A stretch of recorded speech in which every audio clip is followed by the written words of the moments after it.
Coaches always say recruiting is the lifeblood of the program.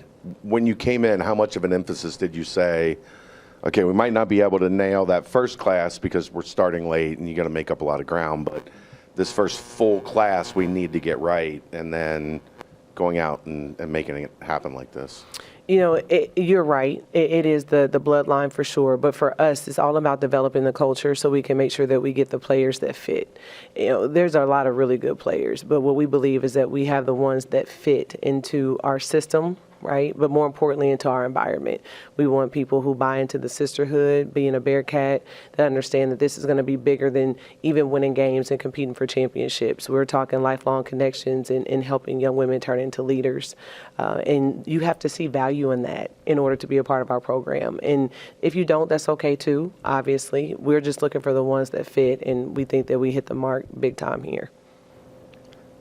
You added Paige Wted. She's probably the most unknown of your class, but a lot of people don't know she has a professional background with her family.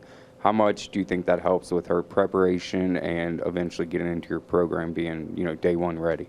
You know, we're excited about Paige because she has been developed by her dad, who has coached in and with the NBA, and her footwork is impeccable. I think that people are going to love seeing her do some work off ball screens and off of stagger screens and that sort of thing.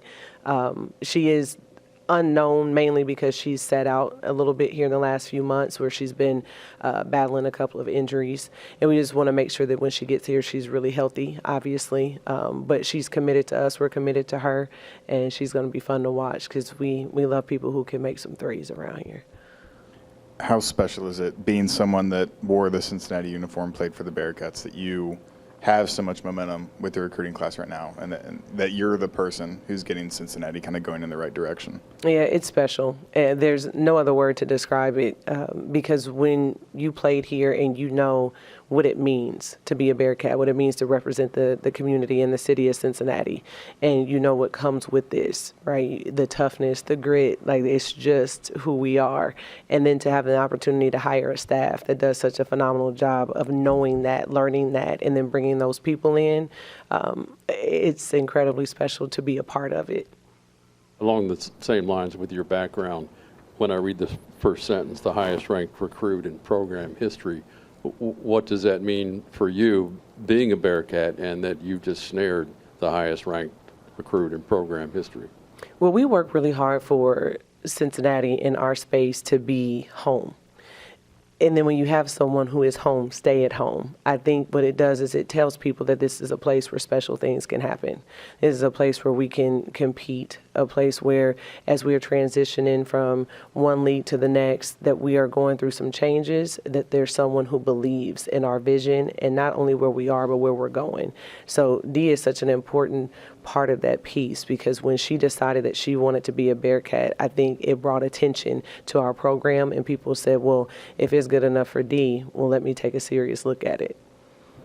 Coach, you look down at this recruiting class between Dee Alexander, Kayla, Callie, Joya, Paige. You talk about Paige a little bit. Talk about Joya a little bit. She's kind of the under-the-radar prospect within this class. You know, it's interesting when you get someone who's from a smaller town because a lot of people don't necessarily know about her, but she's a state champion. You know, and she's the best player on her team, and she's going to be again this year. And it's important to us that we don't just get people who score a lot of points because we think she's arguably the best offensive player in the state.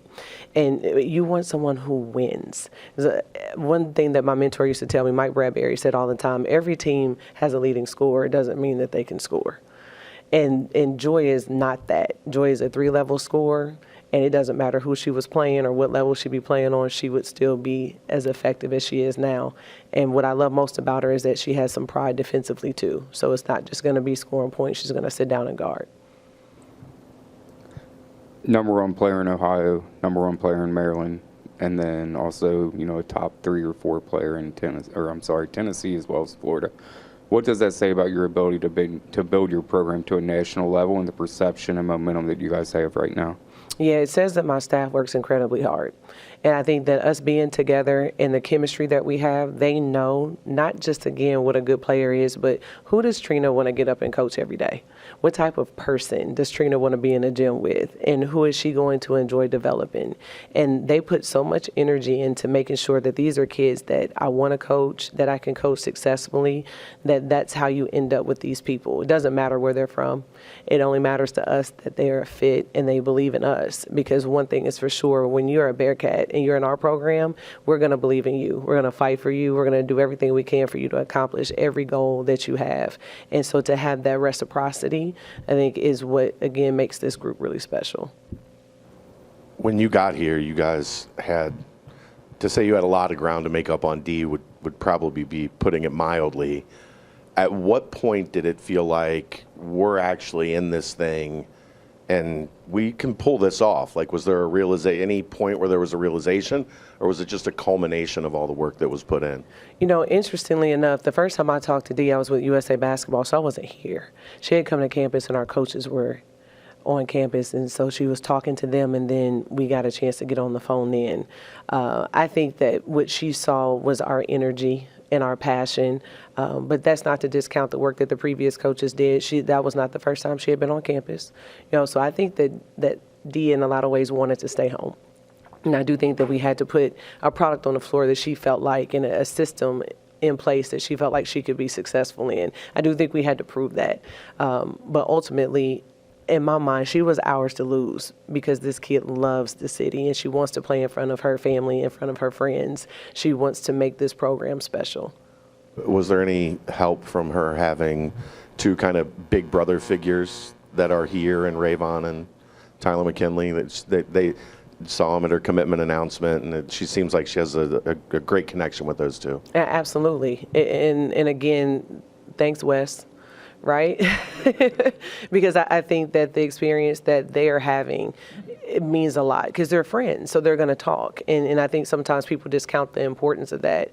And I think that as we watch our men's program be great, just like it was in the 90s, our women's program followed suit. And I think that that's where we are headed to, where you have our men's program that's out here competing and ranked in the top 25, and now you start seeing Cincinnati in the CPAW, and you're like, hey, where's that? Who is that? And now everybody's paying attention, and those things help us as well. Kind of just want to ask a question about that transfer portal class you had last summer. You've already seen a lot of production from Hilton, Dunn, and Diva. What difference have they made so far this year in their first 2 games? Well, for Tanea, we needed a point guard terribly. And I think people who watch us play, it's not to discount last year's team, they would tell you the same thing. You know, we're not point guards. They got put in that position because we had an injury. And I think having Tanea not only brings her talent to the forefront. If you watch us play, she's explosive, she's fast, she's a 3-level scorer. You know, she has this Euro step in transition that makes the crowd ooh and ah. But really it allows Ariel and Reagan to return to their natural wing positions. So now you see Ari playing better. You see Reagan being able to settle in. They're not playing under duress because they have 40 minutes of figuring out who's going to handle the ball. Jill had a bunch of ball handling responsibilities because of that, and now she can be on the receiving end where she belongs because she shoots between 50 and 60% almost every night. So that's Tanea's has been unbelievable to have. Daly, who has knocked down some shots, is getting comfortable, you know, and I think her transition has been fun. She's also long and active defensively, and Allianz and those rebounds. You know, Jill jokes about how they compete in practice, and that's one of the reasons why they're both going to rebound well during the games, is because they challenge and compete every single day against each other. What was your reaction when Dee said she wanted to commit in front of the Oscar statue? Oh, we screamed. We screamed. We yelled. You know, because you know how big this is, right? We know for every young person that signs to a 4-year scholarship or to play in college, it's a big moment for them.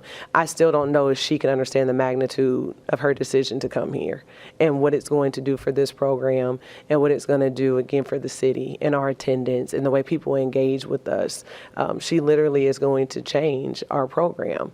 And what I love most is that she cares about having these teammates, right? She was instrumental in Kalia, right? We did our work, and Kalia loves us and all that stuff. But these highly talented kids want to know that they're going to play with other talented kids.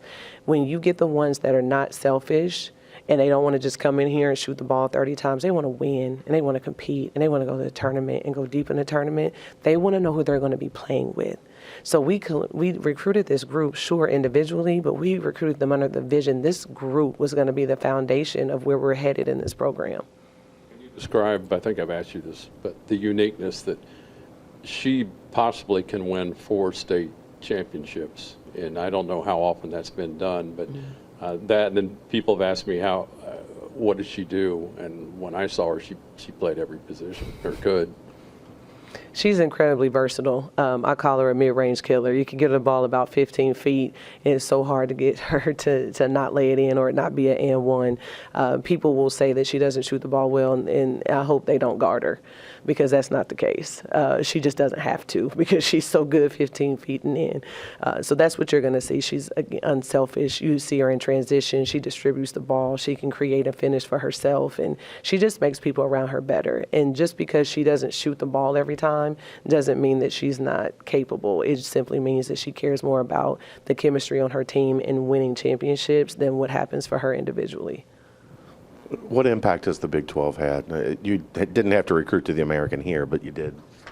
At your previous stop, how much different is it having that Big 12 banner when kids get here to say you're going to play in one of the best basketball leagues in America? It matters. It matters because of the competition night in and night out, right? Whether it's the Horizon League or the American Conference, you are going to play really good teams. You're going to go against really good coaches.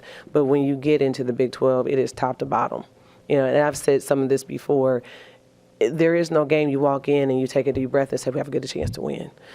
I don't know that that's the case. I think every time the ball goes up, you better play well if you expect to win. And I think that that is what attracts high-level players, is the competition night in, night out, because they want to be pros. And if you're going to play at the professional level, you're going to play in the WNBA or high-level overseas, then you're going to want to compete in college and be challenged. When you look at this 5-lady class, how do you see their individual skill sets meshing with one another? Yeah, I think that we have people who are in different positions, and that's what the most important thing is. We haven't recruited up anyone's back. I think that because they bring different things, they can all be on the floor together. So where Joya is a combo guard, Kalia is clearly a point guard. But that doesn't mean that she has to have the ball in her hands. When you're on the floor with Joya, on the floor with Dee, she can take off and run in the break too and get off the ball a little bit. So Callie, to me, shoots the ball really well, and so she's going to be on the receiving end of a lot of this downhill driving, collapsing the defense, kick out. She may have the easiest job of them all, and I think that's why she wanted to come. She saw these good players. She was like, yeah, that's who I would like to pass me the ball, and I would like to just shoot it and lay it in and get these easy buckets. And as a follow-up, I know you can't talk specifics, but is there room for any more additions in your high school class? Absolutely. Any other questions for Coach? Thank you. Okay. I appreciate y'all. Thank you for being here.